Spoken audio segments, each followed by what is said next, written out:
आज जिल्ह्यामध्ये काय घडलं तेही आपण पाहूयात न्यूज टॉप 9 मध्ये। पूर्व विदर्भामध्ये 25 ते 27 फेब्रुवारी दरम्यान वादळी पावसाची शक्यता। हवामान तज्ज्ञांचा अंदाज, वादळी पावसामुळे पिकांच्या नुकसानीची शक्यता।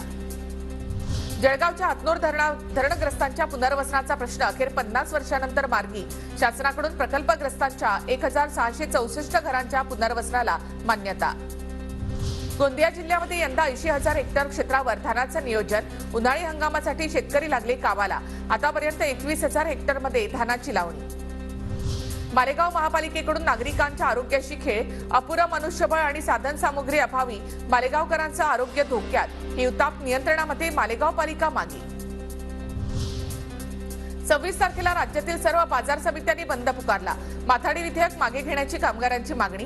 बाजार समित्यांचे केंद्रीकरण करणारं विधेयक मागे घेण्याची मागणी। पनवेल महापालिकेचा यंदा महिलांवर आधारित पीक अर्थसंकल्प। पनवेल महापालिका अर्थसंकल्पाच्या माध्यमातून महिला सशक्तीकरणावर भर देणार। परभणीच्या पूर्णा तालुक्यामधील पांगरा ढोणेमधील तरंगल यात्रेला उद्यापासून सुरुवात होणार। 1 टन शेंदुरामध्ये माखलेल्या हनुमंताच्या मूर्तीचा अभिषेक संपन्न। चंद्रपूरमध्ये मतदान जनजागृतीसाठी मॅरेथॉन रॅलीमध्ये शहरवासियांचा मोठा सहभाग। आगामी मतदान प्रक्रियेमध्ये सक्रियपणे सहभागी होण्याचं आवाहन।